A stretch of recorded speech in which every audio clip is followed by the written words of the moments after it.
Greetings and welcome. We're still on our second hour, almost getting to the third of our 6-hour marathon of movies for South by Southwest. I am, of course, the host, with one of the many hosts, Hockey D. With me is Courtney, and also we have with us Aaron Burns. Aaron Burns, you are the Writer-director of Madre. Madre, which means mother in Spanish. Yes, I it does. know that. It does, and the movie's in Spanish. Yeah. Awesome. It's filmed in Chile, actually, right? Yeah, Santiago, Chile. Santiago, Chile. Yeah, we make a lot of movies down there. So. Are you Chilean yourself? Or No, just I'm not.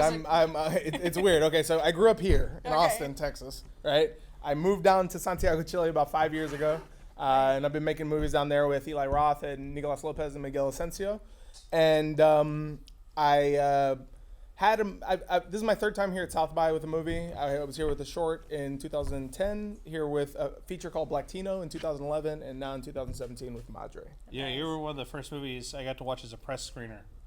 Back in 2011. Yeah. Real fast, explain to everybody what is Madre about, because I don't want to give too much away. Yeah, you're probably better at than I am. Yeah, don't worry. It's a psychological thriller about a young mother who is pregnant, and she has a 10-year-old severely autistic son, and she's kind of at her wit's end with the kid. The kid's getting stronger every day while her mobility is more limited every day, and her patience is more limited every day. And she's basically about to give up and institutionalize her son. Her husband works in Asia most of the year, so she really has no help, when she happens upon this nanny who is Filipino, and she starts helping the kid get better. And the kid's first words, instead of being in Spanish, the language that she speaks, they're in Filipino. And that generates a jealousy, and kind of like this deep-seated hatred for her maid, her nanny. And with that ensues a lot of kind of like emotional and psychological trauma, and ideas develop, and who knows what's happening. So it also said in the trailer she actually starts thinking there's a conspiracy. Like, oh yeah, her husband's like planning people. There are people working against her, exactly. like wanting this movie gave me a very Rosemary's Baby feel to it. And I mean, and like I said, don't want to give any spoilers away, but like everything, you even started questioning, like, is the audience start questioning even if you're being led the right path or the wrong path with her, and you're like, it's not till you get to the end, you're like, okay, that makes more sense. Yeah, but it's one of those things where I'm not a mystic. I'm not a person who believes in mystical things. I'm not a guy who likes ghosts and monsters and all that kind of stuff. I mean, I get those ideas, and I really enjoy those movies, but to enter into this genre, like, I wanted to make something that was a little more concrete. So I wanted to kind of tell a story about humans and what they do to each other, and like what you can convince yourself of, or what people can convince you of.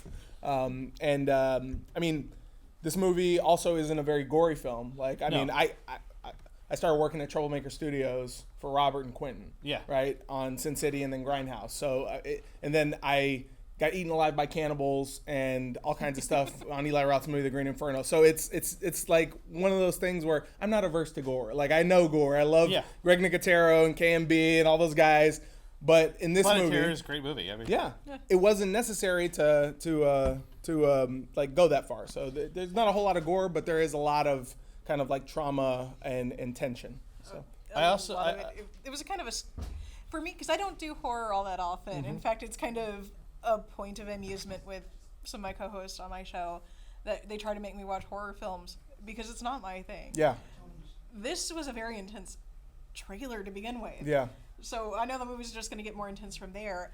What's it like filming something like that as a director, or even as an actor? Well, it's kind of like one of those things where if you have the right actors, you can kind of just step away and let them do what they do, because when you have the right actors and you're not there wrangling cats, or on my first movie, which was full of high school students, like wrangling hormones, it's a lot easier to kind of just step back and let them do what they do, and let good ideas take over and let the story tell itself rather than trying to interfere. And that's one of the things that was very hard for me to learn, and that's kind of why I've had this hiatus of 6 years in between Blacktino and this film. I went and I worked on about 12 films, I think. Yeah, your IMDb page is a great sketch.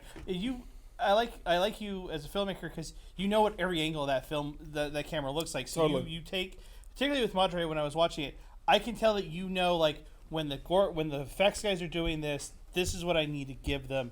When as an actor, this is what I need to give them. Exactly. You can see it on camera with your direction. And it's one of those things where I did that. I designed it that way because I've worked in every department at this point. So I know what the expectations of the department heads are, and I know their job, you know, as far as like being able to respect it. And if they give me lip, being able to do it for them, you know, like Yeah. if people don't believe in me, I'll pick up the prop and I'll do it on my own. So Yeah, and I also, you said something about gore. Do you think gore works best though when the least amount you see, like I always say, like Texas Chainsaw Massacre has like literally like 1 cup of gore. It's all in your head. Do you like working with the audience's head more, like in a way with Definitely. more than Definitely. And I think it does work a lot better when because in your brain you're always going to invent something that is a million times more horrific. It's going to be something more personally horrific rather than something that's personally horrific to the director. You know, because you create the image in your head like, oh, I remember when they were ripping the guy's intestines out. Did you guys see that? And it's like,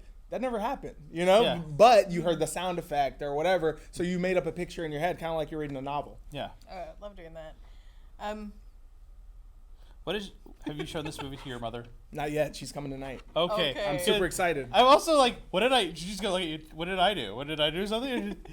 I don't know. I'm not saying you, but I'm like, I just wonder how many moms are going to go, why are you showing me this? Did I do something to you? What? No. I just want to say one thing before we wrap.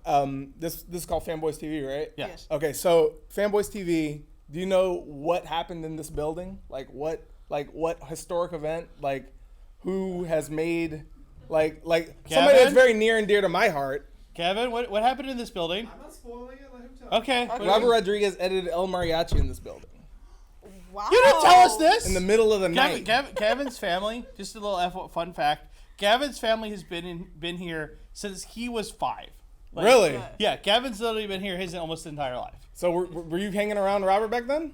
My brother was, yes, probably. Man. So we have to get going here shortly. Where can people find this movie if they want to watch it? Okay, so the movie, not that it matters to anybody that'll be watching this, but it's coming out in Chile on April 27th. We're a wide release in Santiago, Chile.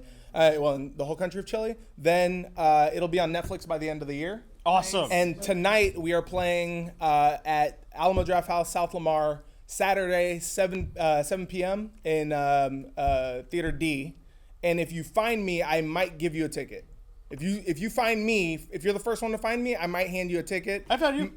All right. Maybe first 5 people to find me get a ticket. All right. Sorry. So if you find me, you get a ticket. Just come up and say I saw you on Fanboys TV. Where's my ticket? And I'll give it to you. All right, guys. Thank you so much. Check out Madre. It's also on Facebook, right? Yeah. It'll be on Facebook, and it's playing 3 more times at the festival. So guys, thank you guys so much. We got to wrap it up here. Got some more interviews coming up. Stay tuned. Trust me, it's going to be a lot of fun. Keep watching because Courtney and I have way more interviews with Gavin and the rest of the crew. So check out. Keep going. Yes. Bye, y'all.